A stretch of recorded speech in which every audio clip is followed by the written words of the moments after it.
Hi, my name is Barry Crampton.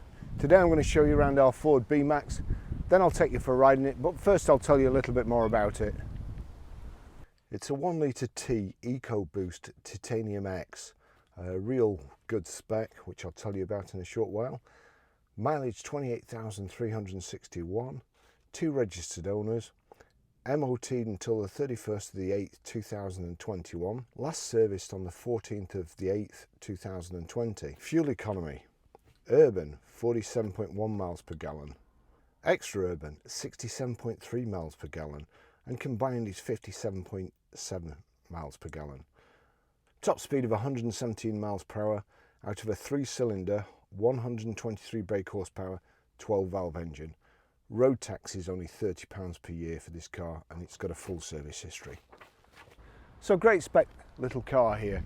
We've got the front parking sensors, the kind of the Aston Martin grille at the bottom there, a front splitter, snowflake design alloy wheels, good tyres all round, power folding door mirrors, got the full panoramic glass sunroof there, the chrome window surrounds. You've also got the little button on the door handles. As long as you've got the keys on you, if you just press that button, it'll close. And again, if you've got the keys on you when you come back, press the button again, and the door will open.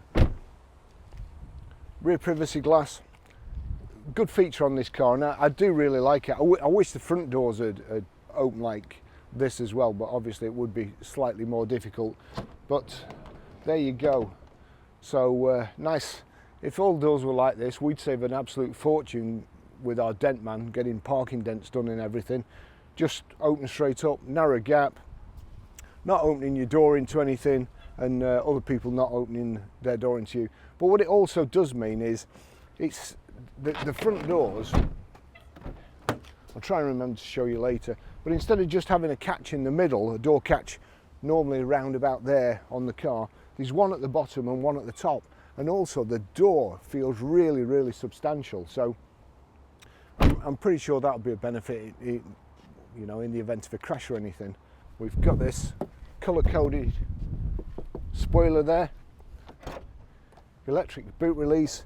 You can just see there, that's the lens for the reversing camera, reversing sensors there. So if you're reversing to anything in this, you need shooting. There's quite a lot of space in, kind of a that looks like 70-30 sort of split seat there, or 66-34 split seat.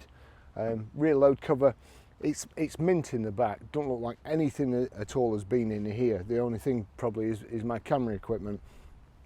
You've also kind of got a false floor there, so you can put other stuff on underneath there, so it makes a bigger loading area. And also little hooks in the back, hang your shopping on.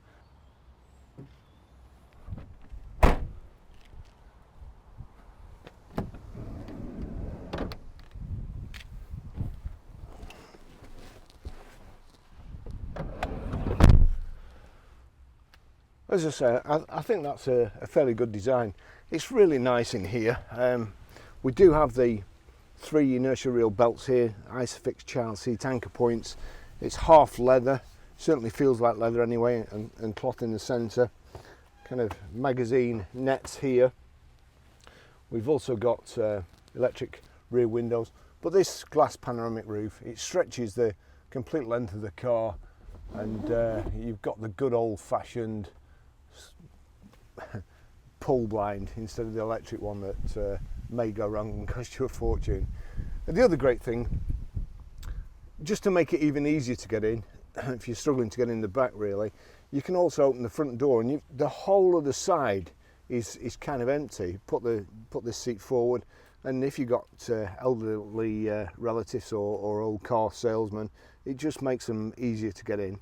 So rear centre armrest, carpet over mat. The car's absolutely mint. It really is. It's like brand new. It's a lovely car.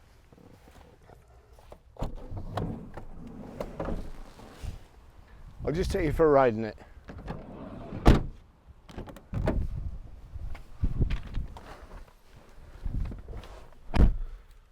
So we have the 2 remote Ford key fobs. but it is keyless entry and keyless go, so foot on the clutch, press the power button, and away we go. I'll just turn that down in case it turns my Bluetooth on. The seat belt is actually, because there's no actual there's no actual B pillar, it's all part of the door's structure. You can see there the inertia reel belt is actually built into the seats, and the seats feel really substantial as well. It's a little car, but it feels like a bigger one, if that makes sense. We've also there, you see, got reversing camera and reversing sensors. Nice and easy to drive. Let me just, before we set off, I better just show you this. There you go. I don't think that's ever been used since it was first registered. So, height and reach adjustable steering wheel. And let's just see, power folding door mirrors. We'll just check that they're working okay. Flip that across there. Yep, that's working fine.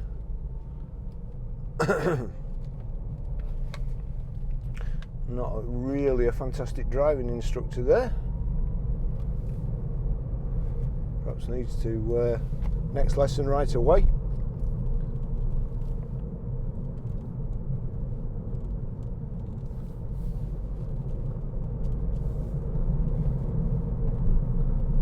Great Ford gearbox, proper handbrake, cup holders in the centre here. We've got also there heated seats. So it's a fantastic spec. We've also managed to pick up a fly here. Oh.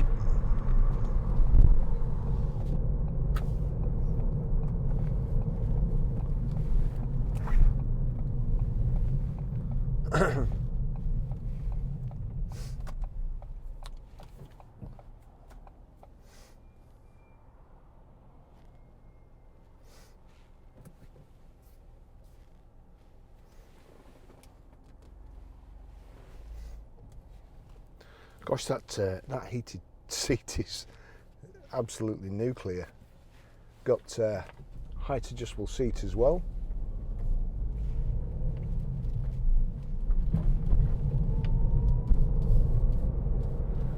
And it's only a 1 litre 3-cylinder engine, so it's really economical, and it actually sounds a lot better than a 4-cylinder.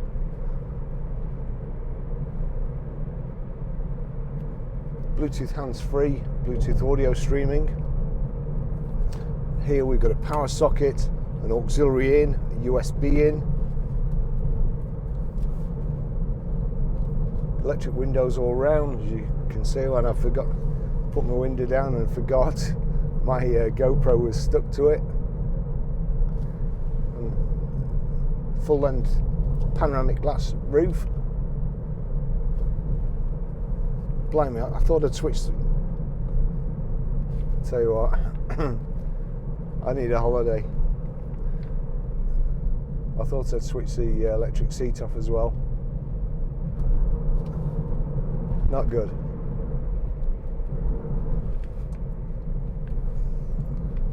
On the multifunction steering wheel here, we've got cruise control on the side there. So we've got on in the centre, and then you can set either the plus or the minus, and then you can use the plus or minus to adjust or moderate your speed. Just need to reduce that now. We're into 30 mile an hour zone.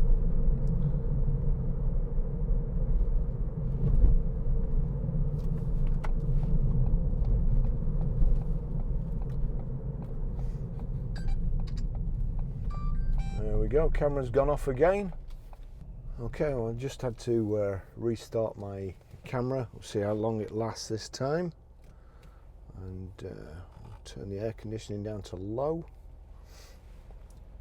On the dash here, on the left hand side, we've got rev counter, then information display in the center.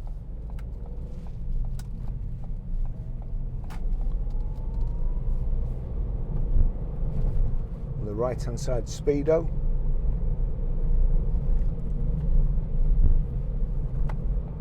We'll go a different way today. I don't think anybody who buys this car is probably going to be buying it to go down the motorway, so we'll just do a little bit of town driving.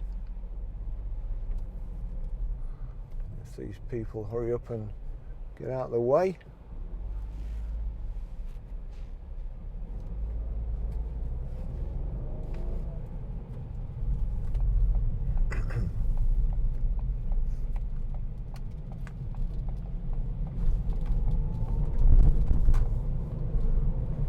Good driving position.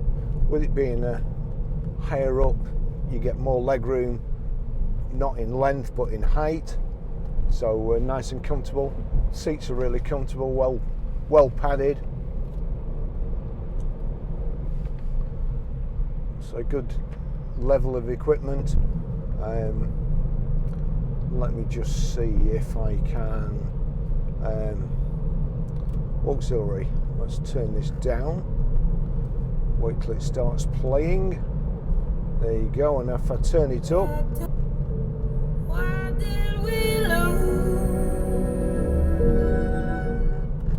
bit of a depressing record there, but it's a nice happy car.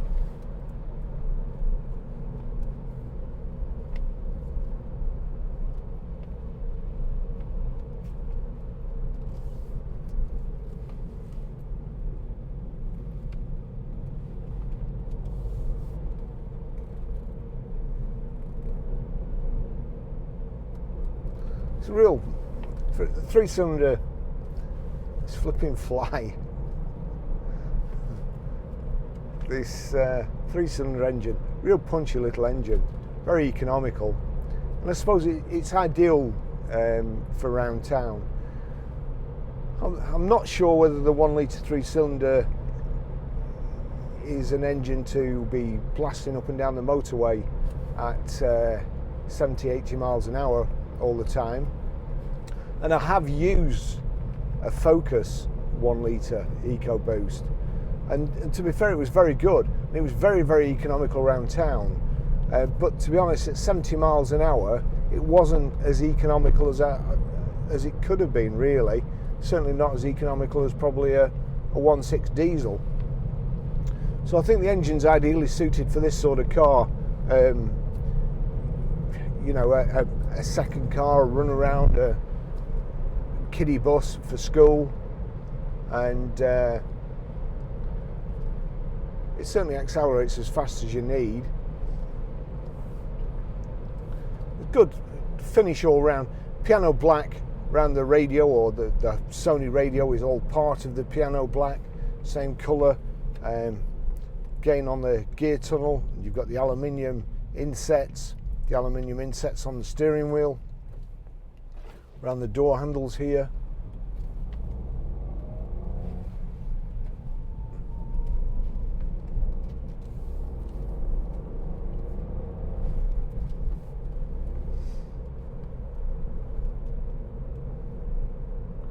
Nice and quiet.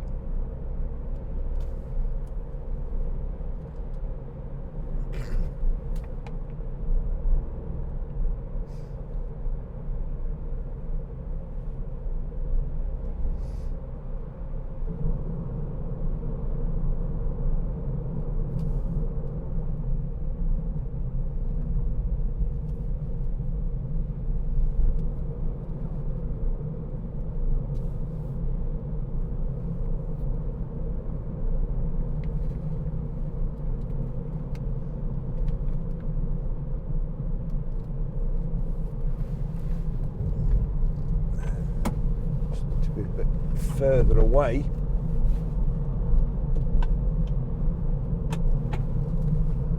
Ah, that's better.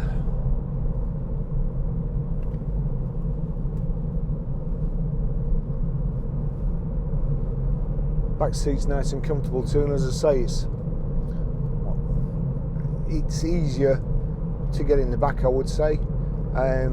Also, I've noticed these days, especially on 3 doors, where the doors have to kind of you know, the obviously bigger doors, and you open them, you're just getting out.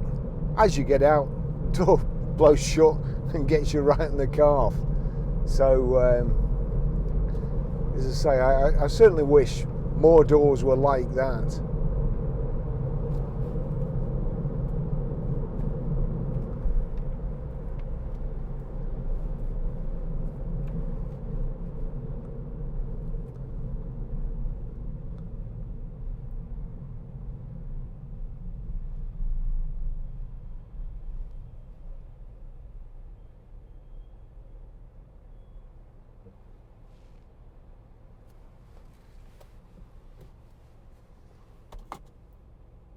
Yeah, you've got your little convex mirror there, so you can see what's going on in the back, what your kids are doing, without taking your eyes off the road as well.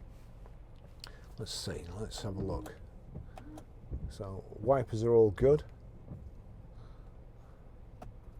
Let's see, back wiper, yep, that's good too.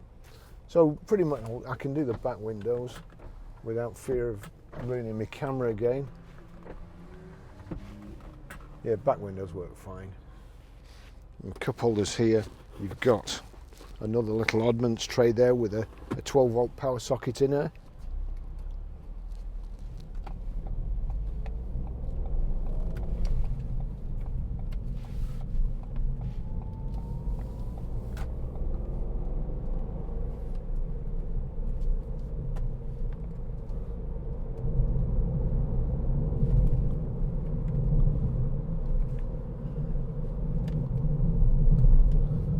Brilliant, silky smooth Ford gearbox.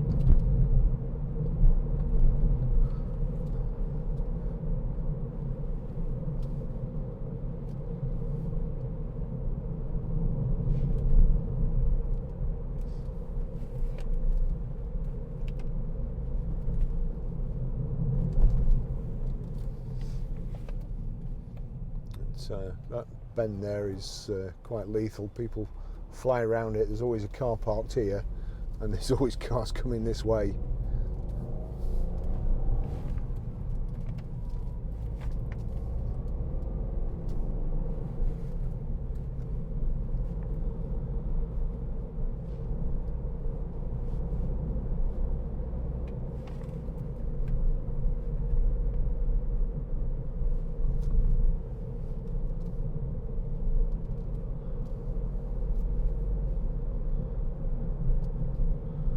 So ideal for these sort of roads, these conditions.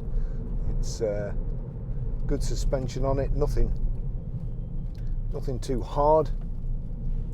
Soaks up all the bumps, and it really looks like a new car.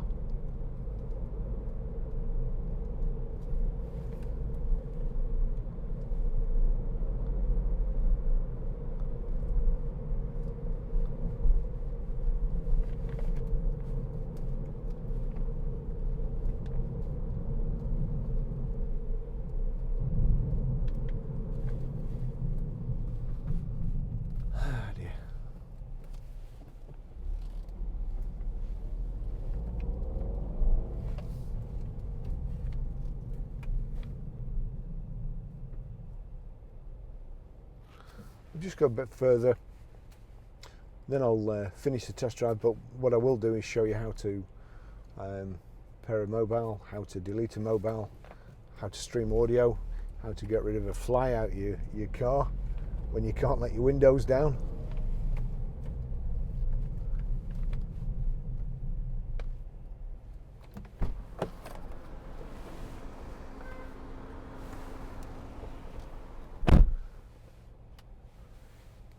Excellent. It's gone.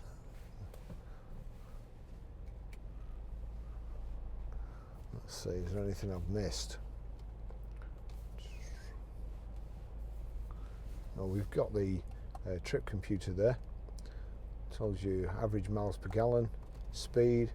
The mileometer at the moment is registering 28,374 miles. Actually, I'll pull up around the corner and tell you the service history, or show you the service history. Watch the lights change now.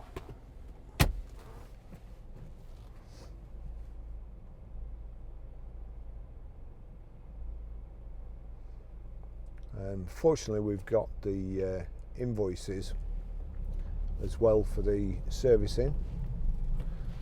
It's so important these days for us to check the service history. We had a car the other day, been serviced every January for 6 years except for one, and of course we phoned the garage up, couldn't get through to them. They promised to ring us back, they didn't. Rang the next day, the service department was still engaged, but the extremely efficient receptionist, she went on the system for me and checked, and it had been serviced. They'd just not stamped the book, so they destroyed the car's service history. Really, you know, we've brought it back to life, but it had a full main dealer, full franchise service history, and did not stamp the book, which I just find is absolutely unforgivable. It really is. They should tie service book stamping to their the bonuses they get on cars. They'd soon stamp the books then.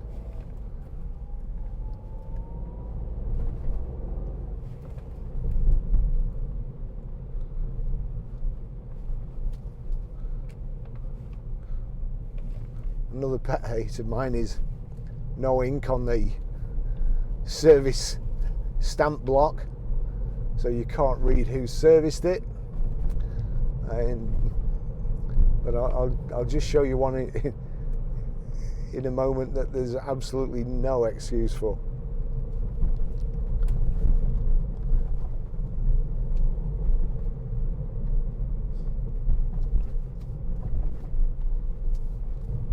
I'll just whip it down this dual carriageway here.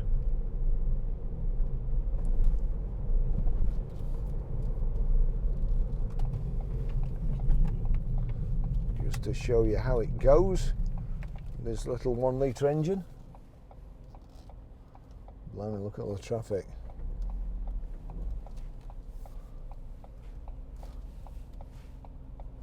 That's not my best idea.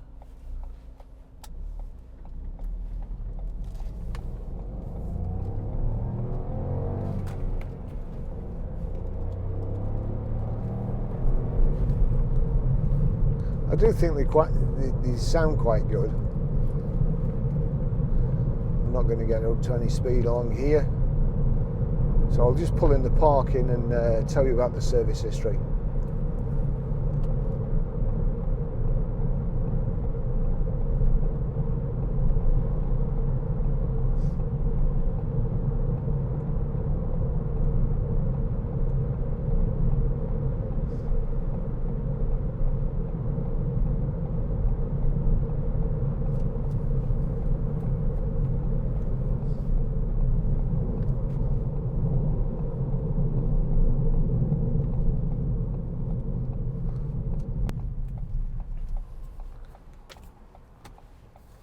Okay, so service history. Here we go. 27th of the 9th, 2017 at 8,106, and that is, I can't read it, Ford Redditch. 16th of the 10th, 2018, 15,905. I mean, these look like a kid's written them. Ford Redditch again. 19th of the 8th, 2019 at 22,267 miles, Bristol Street Motors, and then we come on to this last stamp, which is really, really disappointing. 14th of the 8th, 2020 at 28,003. Now, we always check the service history to make sure there's too many people forging service histories and so on, and we make sure that the car, and it's all so easy, especially with service books here with staples in. It's so easy for somebody to have the correct book with, let's see,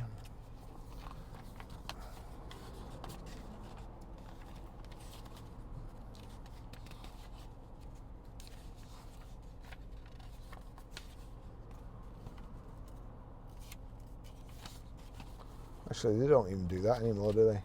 They don't even write the owner's name in. It's just a joke. So 14th of the 8th 2020, 28,003, service to current operations schedule by Alan Ford, Tackbrook Park, Warwick. Now, is that the worst service stamp you've ever seen in your life? For like people like me, fortunately we've got the invoice so we can check it, but where do you start with that? There's no telephone number, no email address, no website, no nothing. For a main Ford dealer, that is absolutely disgraceful. And if there's anybody from Ford watching, sort yourself out, for goodness sake. That's just a joke.